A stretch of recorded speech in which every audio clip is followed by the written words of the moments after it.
ಅಲ್ಲೇ ನಿಂತ್ಕೊಳ್ಳಿ.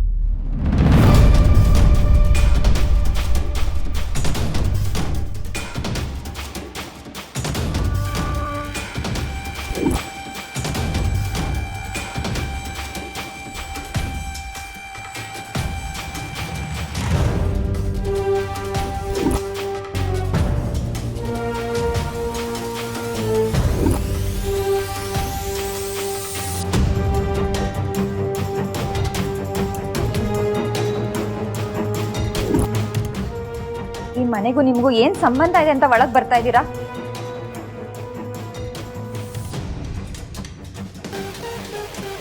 ಇಲ್ಲ, ಒಳಗೆ ಕೂತ್ಕೊಂಡು ಮಾತಾಡ. ಮನೆ ವಿಷಯ ಹೊರಗಡೆ ನಿಂತು ಮಾತಾಡೋದು ಸರಿ ಇರೋಲ್ಲ. ಓ, ಈ ಜ್ಞಾನೋದಯ ಆಯ್ತಾ ನಿಮ್ಗೆ? ನಿಮ್ ಮನೆಯಲ್ಲಿ ಎಲ್ಲಾರ ಮುಂದೆ ನಮ್ಮ ಅಪ್ಪಂಗೆ ಅವಮಾನ ಆಗ್ತಿರುವಾಗ ಇದೆಲ್ಲ ಗೊತ್ತಿರ್ಲಿಲ್ವಾ ನಿಮ್ಗೆ? ಅಲ್ಲ ರೀ, ನಿಮ್ಮ ನೀವ್ ಏನಂತ ಅನ್ಕೊಂಡಿದ್ದೀರಾ? ಇಷ್ಟೆಲ್ಲ ಆದ್ರೂ ಮನೆ ಬಾಗ್ಲಕ್ ಬಂದು ನಿಂತಿದ್ದೀರಲ್ಲ, ನಿಮ್ಗೇನು ಅನ್ಸಲ್ವಾ?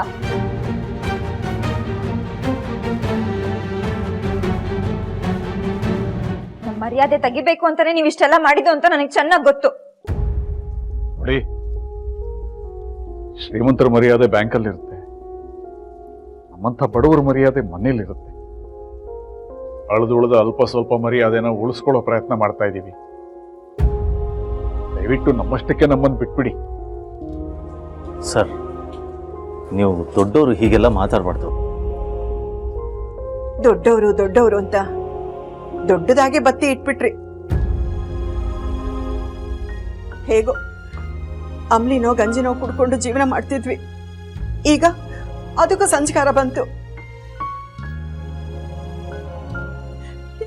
ಯಾವ ಜನ್ಮದಲ್ಲಿ ಏನು ಪಾಪ ಮಾಡಿದ್ವೋ ಏನೋ.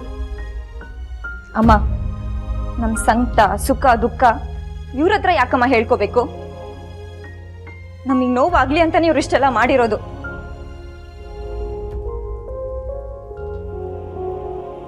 ನಾವ್ ಸತ್ರು ಇವ್ರಿಗೆ ಗೊತ್ತಾಗ್ಬಾರ್ದು ಅಮ್ಮ. ಅಕಸ್ಮಾತ್ ಆಗಿ ಗೊತ್ತಾದ್ರೆ ಅದೇ ಖುಷಿಯಲ್ಲಿ ಹಾಲನ್ನ ತಿಂದ್ಬಿಡ್ತಾರೆ.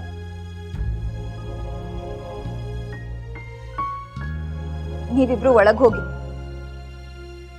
ಹೋಗಿ ಅಪ್ಪ. ಸರ್,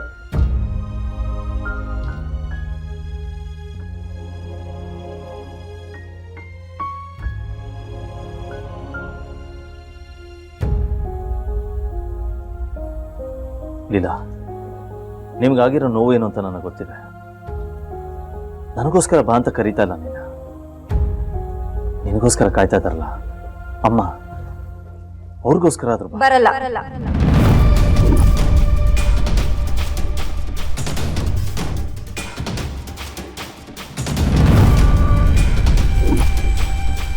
ನಾನು ಯಾರಿಗೋಸ್ಕರನೂ ಬರಲ್ಲ.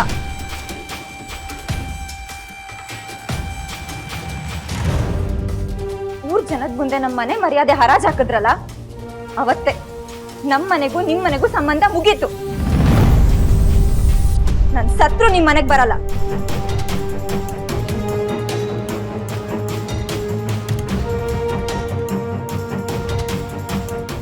ಲೀಲಾ, ಪ್ಲೀಸ್, ನಾನು ಯಾವತ್ತೂ ನಿನ್ನ ಹತ್ರ ಏನೂ ಕೇಳ್ಕೊಂಡವನಿಲ್ಲ. ಮೊದಲನೇ ಸಲ ಕೇಳ್ತಾ ಇದ್ದೀನಿ, ದಯವಿಟ್ಟು ಬಾ. ನಾನ್ ಒಂದ್ಸತಿ ಬರಲ್ಲ ಅಂದ್ರೆ ನಿಮಗೆ ಅರ್ಥ ಆಗಲ್ವಾ? ಅದ್ ಹೇಗ್ರಿ ಅನ್ಕೋತೀರಾ ನೀವ್ ಕರೆದ ತಕ್ಷಣ ನಾನು ಬಂದ್ಬಿಡ್ತೀನಿ ಅಂತ? ನಿಮ್ ಮನೇಲಿ ನಮ್ಗಾಗಿರೋ ಅವಮಾನ ಒಂದಾ ಎರಡ? ಆಗಲ್ಲಪ್ಪ, ನನ್ ಕೈಲಾಗಲ್ಲ. ನಾನ್ ಬರಲ್ಲ.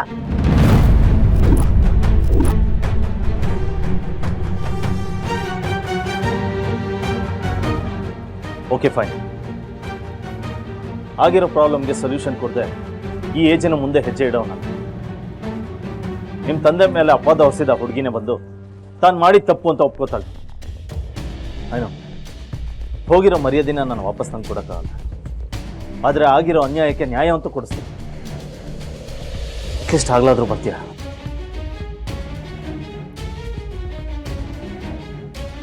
ನಿನಗಿನ್ನೂ ನನ್ನ ಮೇಲೆ ಡೌಟ್ ಅಲ್ಲ? ಒಂದು ನಿಮಿಷ.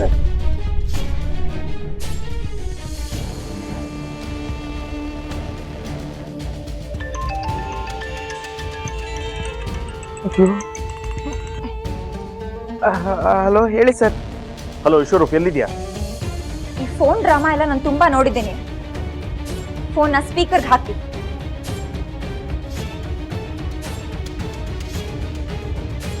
ಆ ಹುಡುಗಿನ ಕರ್ಕೊಂಬ ಅಂತ ಹೇಳಿದ್ನಲ್ಲ, ಎಲ್ಲಿದ್ದೀರಾ? ಸರ್ ಅದು ಏನದು ಅದು ಅಂತ ರಾಗ ಹಿಡಿತಾ ಇದೆಯಾ? ಎಲ್ಲಿದ್ದೀರಾ? ಆ ಹೆಂಗ್ಸು ಅಬ್ಸ್ಕಂಡ್ ಆಗಿಬಿಟ್ಟಿದ್ದಾಳೆ ಸರ್, ಎಲ್ಲೂ ಕಾಣಿಸ್ತಾನೆ ಇಲ್ಲ.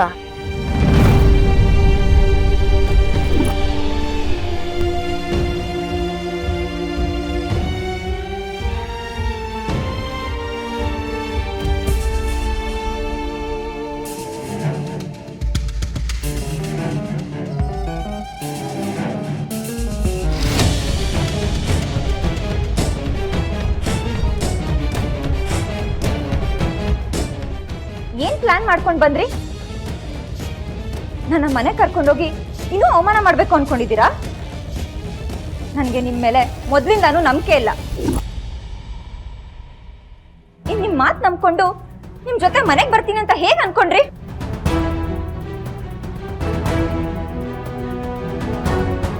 ನೋವೇ, ಚಾನ್ಸೇ ಇಲ್ಲ.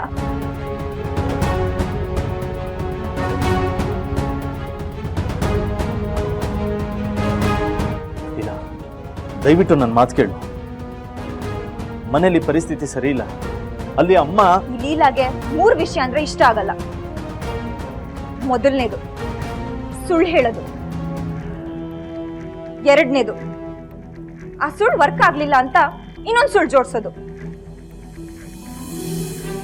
ಮೂರನೇದು ನನಗೆ ಮುಖ ನೋಡಕ್ಕೂ ಇಷ್ಟ ಇಲ್ಲ. ಇಲ್ಲಿಂದ ಹೋಗ್ತಾ ಇರಿ.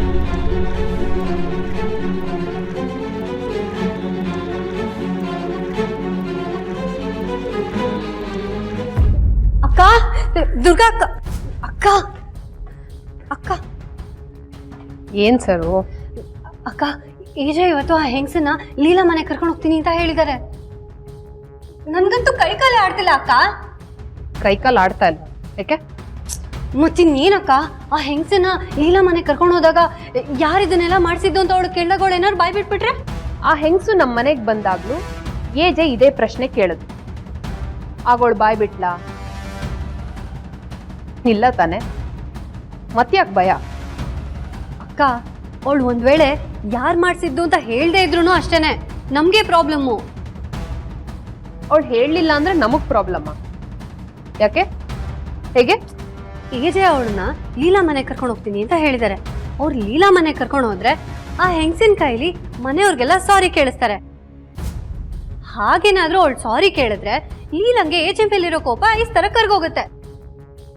ಏನು ಗ್ಯಾರಂಟಿ ಹಿಟ್ಲರ್ ಕಲ್ಯಾಣ